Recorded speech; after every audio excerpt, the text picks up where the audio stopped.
Hello, my dear friend. I am Monk Hanzo, and I'm 89 years old. But before you think this is just another elderly person sharing wisdom, let me tell you something that might shock you. Last week, I memorized a 200-word poem in 3 different languages. Yesterday, I solved a complex mathematical puzzle that stumped my 25-year-old great-nephew. And this morning, I taught myself a new guitar chord progression. For many, this age represents decline, forgetfulness, and confusion. Society tells us that after 65, our minds begin their inevitable descent into darkness. But for others, those who cultivate the right habits, it becomes the golden chapter of clarity, reflection, and unprecedented growth. I want to share something deeply personal with you. When I turned 70, I was exactly where society expected me to be. My memory was failing. I forgot names, misplaced keys, and felt like my mind was wrapped in fog. I thought this was normal aging. I was wrong. Everything changed when I discovered an ancient manuscript in a monastery in Tibet. It contained mental exercises that monks had practiced for over 1,000 years to maintain razor-sharp minds well into their hundreds. Some of these monks were still composing complex philosophical texts at age 120. Today, I want to share with you the exact mental practices I follow every single day to keep my mind sharp, balanced, and full of life. These aren't just feel-good exercises. Modern neuroscience has proven that the brain can literally rewire itself at any age through neuroplasticity. What our ancestors knew intuitively, science now confirms. In the next 30 minutes, I'm going to share 7 specific techniques that can begin transforming your mental clarity within just 7 days. I've seen 80-year-olds regain memories they thought were lost forever. I've witnessed 90-year-olds develop new creative abilities they never knew they had. Let me begin with the first technique that literally saved my mind. Before I drink my tea, before I stretch my old bones, before I even speak a single word to another soul, I sit in complete stillness. Just 3 minutes. Eyes closed. Back straight as a mountain pine. No movement whatsoever. You might think this sounds too simple to be effective. That's exactly what I thought 19 years ago. But let me tell you what happened during my first week of practice. Day 1. My mind raced like a wild horse. Thoughts of grocery lists, worries about my health, memories from 50 years ago all crashed together like waves in a storm. I felt restless, almost angry. Day 3. Something shifted. The thoughts were still there, but I began to notice spaces between them. Tiny pockets of silence that felt like cool water on a hot day. Day 7. I experienced something I hadn't felt since childhood. Complete mental stillness. Not emptiness, but a vibrant, alive silence. My mind felt like a clear mountain lake. This is not meditation in the spiritual sense, though it borrows from that tradition. It is a mental reset, a way to defragment your brain like you would a computer. During these 3 minutes, I allow all thoughts to pass by, like clouds drifting across an endless sky. I do not chase them. I do not judge them. I simply breathe and observe. When you sit in stillness, you activate what neuroscientists call the default mode network.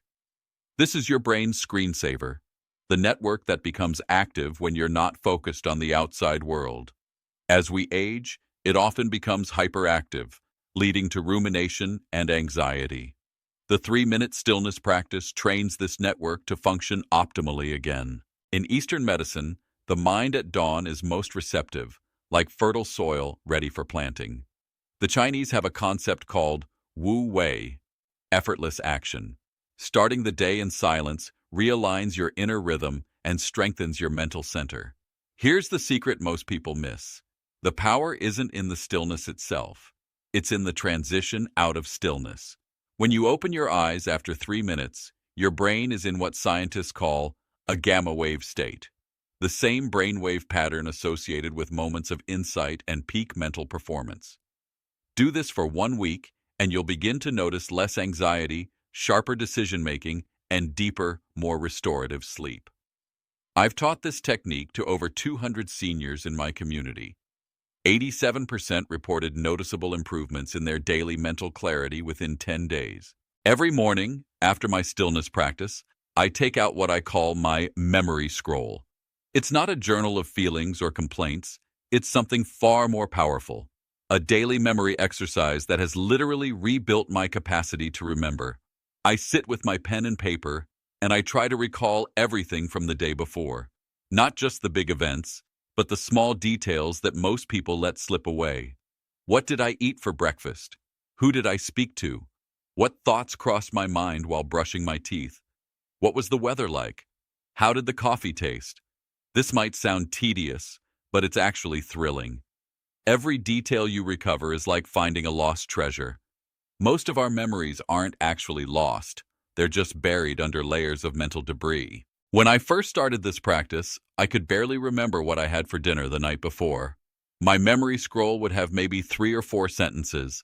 But something remarkable happened over the weeks. My daily entries grew longer and richer. I began remembering conversations word for word.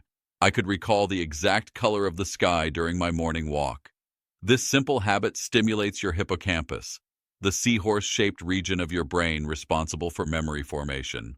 When you actively try to recall recent events, you're essentially doing weightlifting for your memory muscles. The hippocampus literally grows new neural connections in response to this challenge. In traditional Chinese medicine, memory is linked to what they call kidney energy. Ancient practitioners believed that writing with intention helps preserve and strengthen this energy. Modern research on handwriting shows they weren't wrong. The physical act of writing activates multiple areas of the brain simultaneously, creating embodied memory. Even if you forget details, the act of trying is what matters. Every time you struggle to remember something, you're strengthening your brain's retrieval pathways. It's like clearing overgrown trails in a forest. The more you walk them, the clearer they become. 6 months into this practice, I remembered something I thought was gone forever. I was writing about a conversation with my neighbor when suddenly, like a flash of lightning, I recalled the exact words my father spoke to me on my 8th birthday. The memory was so vivid, I could smell the candles on the cake. After 30 days of consistent memory scrolling, your recall will improve dramatically. After 90 days, you'll amaze yourself with how much of your life you can actually remember. Each day, I deliberately stimulate my 5 senses with the precision of a master craftsman tuning a fine instrument. This isn't casual observation. It's intentional sensory awakening that can literally reshape your brain's capacity for awareness and memory. Sight, the gateway to presence. Every morning, I choose one object in nature and look at it for exactly 5 minutes without distraction. Today, it was an old oak tree in my garden. I study every ridge in its bark, every variation in its leaves, the way shadows dance across its trunk. This practice comes from ancient Zen training where monks would spend hours contemplating a single flower or stone. Sustained visual attention literally rewires the prefrontal cortex, the CEO of your brain responsible for focus and decision-making. Sound, the medicine of frequencies. I step outside and listen to the world for 5 minutes with my eyes closed. No music, no podcasts, just pure environmental audio. The whisper of wind through grass, the distant call of birds, the subtle hum of life itself. This activates your temporal lobe in ways that artificial sounds cannot. Natural sounds have fractal properties, complex patterns that stimulate multiple brain regions simultaneously. Smell, the direct path to memory. I keep fresh herbs on my windowsill: rosemary, mint, lavender, and basil. Each day, I choose one and inhale its essence deeply. Smell is the only sense that has a direct highway to your brain's memory center, bypassing the usual processing routes. Touch, the foundation of awareness. I keep a smooth riverstone on my desk, warmed by the morning sun. For 5 minutes, I hold it in my palm, feeling its weight, its temperature, its texture. I trace its surface with my fingertips like reading Braille. This tactile meditation stimulates your parietal lobe, which processes spatial awareness and body consciousness. As we age, we often lose embodied cognition, the connection between physical sensation and mental clarity. Taste, the art of mindful consumption. Finally, I prepare my morning tea with ceremonial attention. I don't just drink it, I taste it. The initial warmth on my tongue, the subtle flavors that emerge as it cools, the way it feels traveling down my throat. This practice, adapted from the Japanese tea ceremony, trains your brain's attention networks. When you eat or drink mindfully, you're essentially doing meditation through taste. Reviving your senses revives your entire mental landscape. Your attention span improves because you're training sustained focus.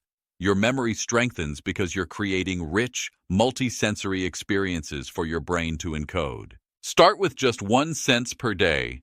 Spend 5 mindful minutes with it. Then gradually add the others. Within a month, you'll notice that colors seem more vivid, sounds more distinct, and the world more alive than it has felt in years.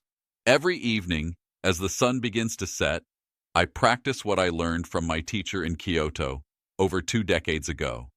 It's a breathing technique so powerful that it can shift your entire nervous system from stress to calm in less than 2 minutes.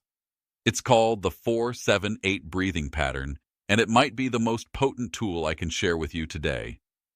I was visiting a small monastery outside Kyoto, struggling with chronic insomnia and anxiety that had plagued me since my wife's passing. The head monk, a man of 94 who moved with the grace of someone half his age, noticed my restlessness. He sat me down and said, "Hanzo-san, you are drowning in shallow breaths. Let me teach you how to breathe like the ocean. The technique is deceptively simple. Inhale through your nose for exactly 4 seconds. Feel the air filling your belly first, then your chest, like slowly inflating a balloon. Hold your breath for 7 seconds. This is crucial.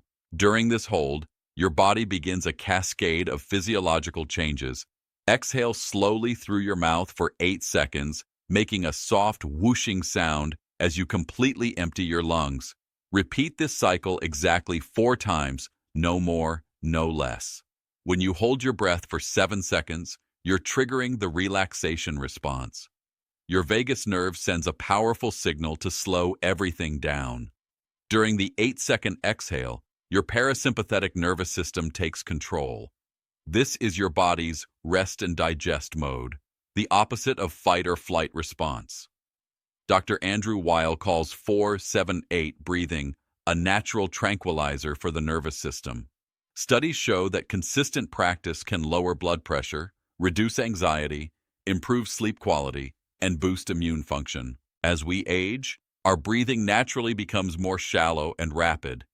This shallow breathing pattern actually signals to our brain that we're in danger, creating chronic stress that accelerates mental decline. The 4-7-8 pattern retrains your breathing to its optimal rhythm. Before I learned this technique, I would lie awake for hours, my mind racing with worries.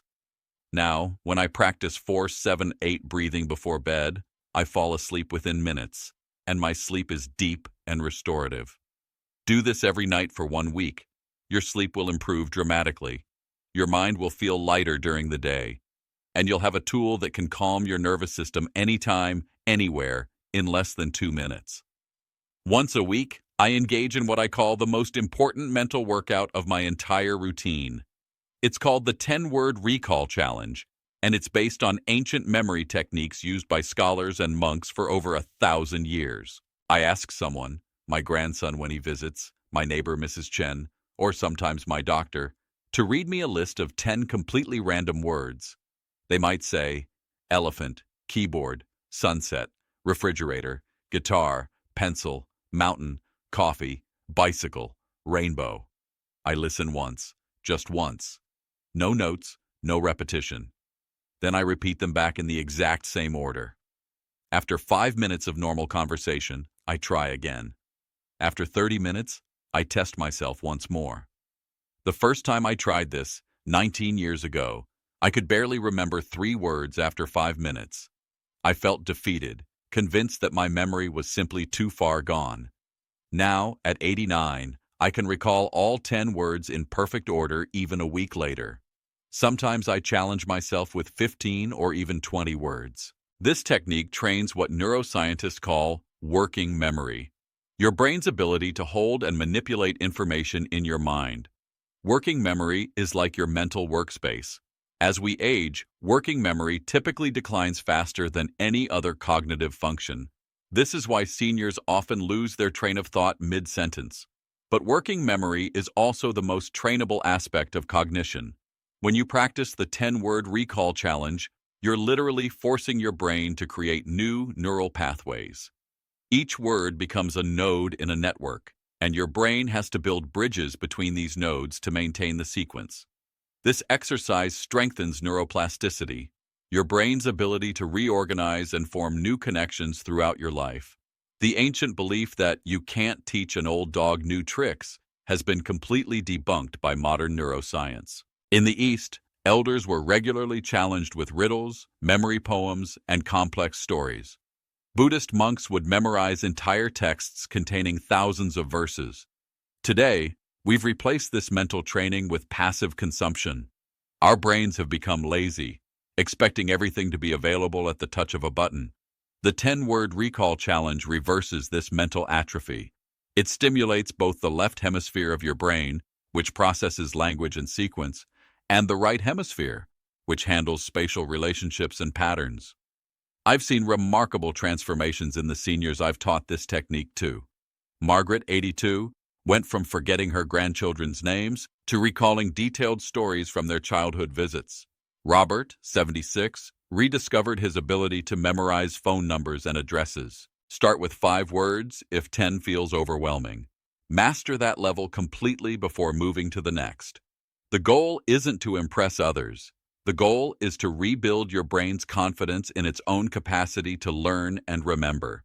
In my modest home, on a simple wooden shelf beside my favorite reading chair, sits a small bronze gong about the size of my palm. It was given to me by a Tibetan monk I met during my travels, and it has become one of my most treasured possessions.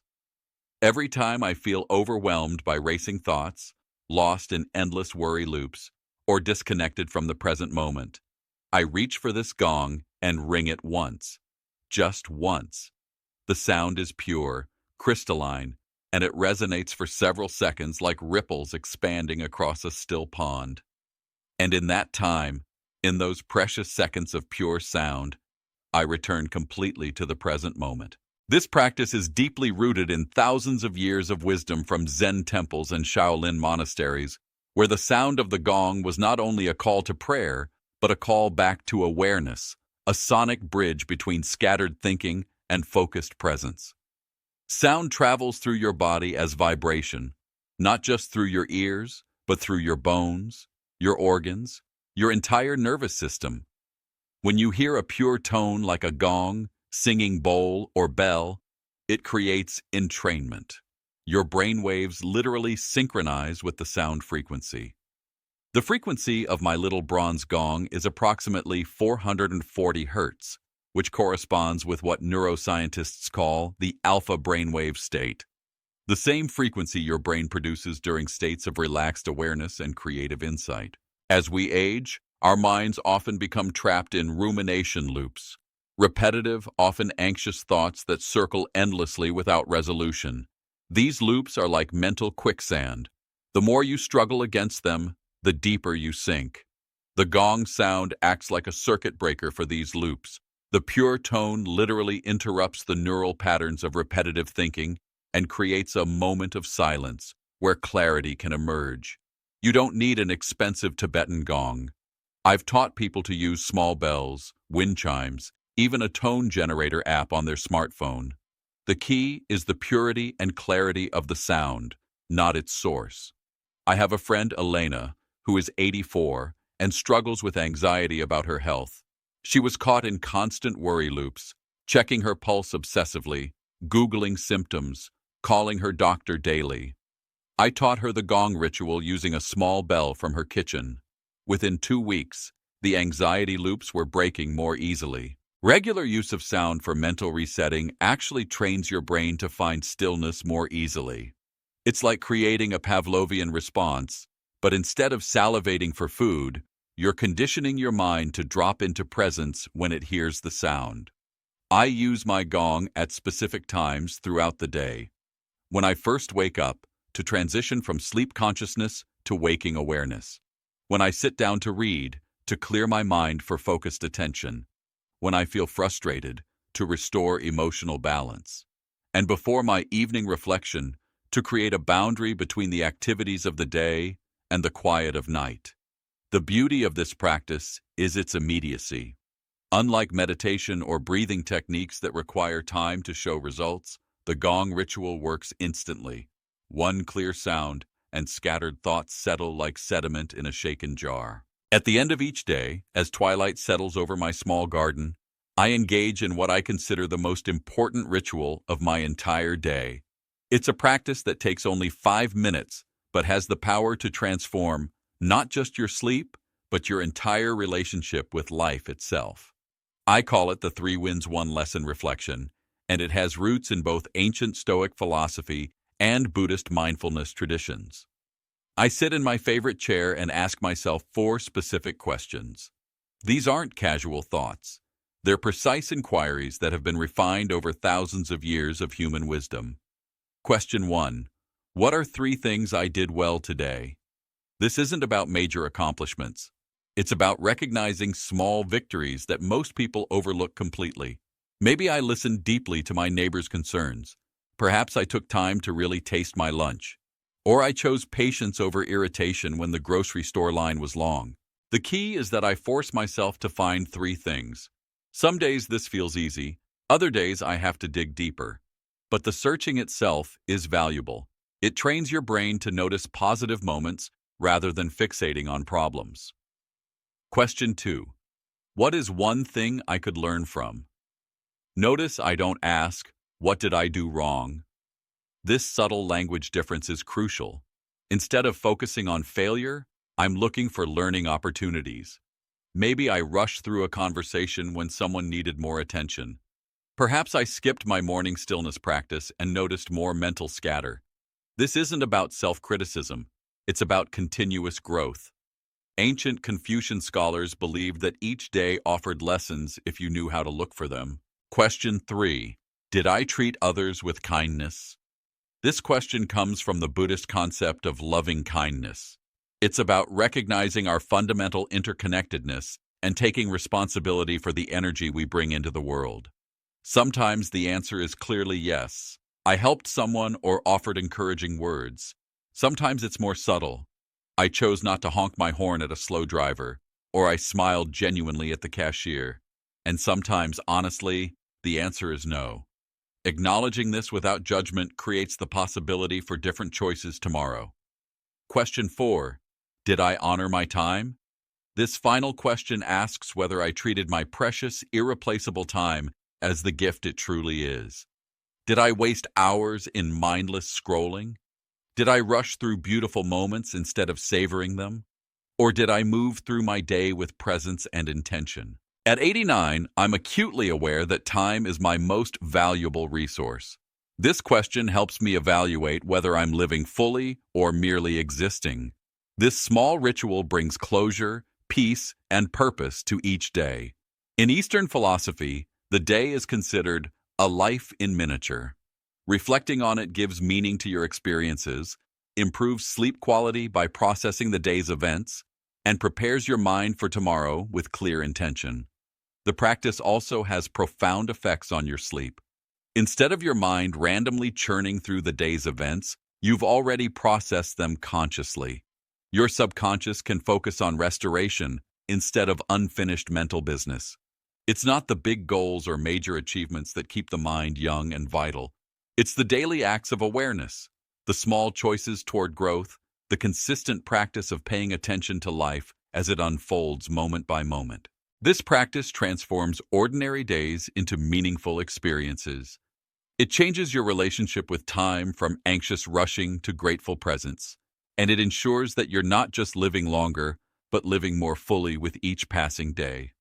My dear friend, I am 89 years old, and I want to share something with you that might surprise everyone who believes aging means mental decline. I feel more alive now, more mentally sharp, more curious and engaged with life than I did at 40, at 50, even at 60. Why? Because I discovered something that changed everything.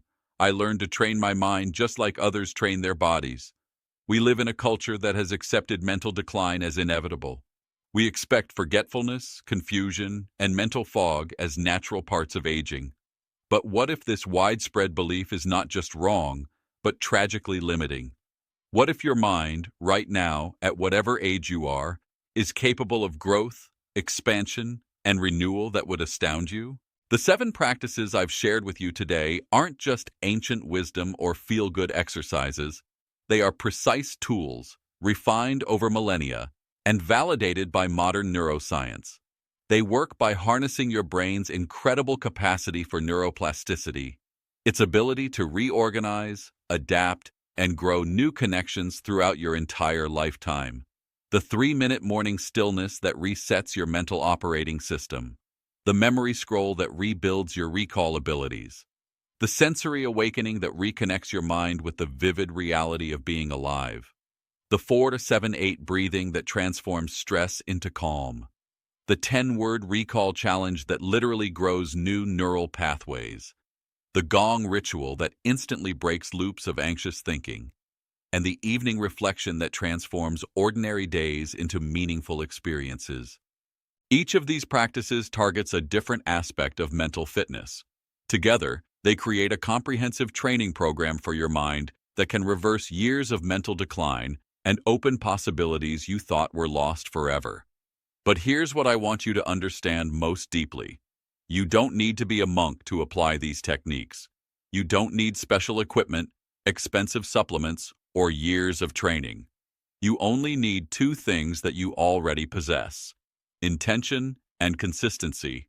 The intention to treat your mind as valuable, trainable, and capable of growth.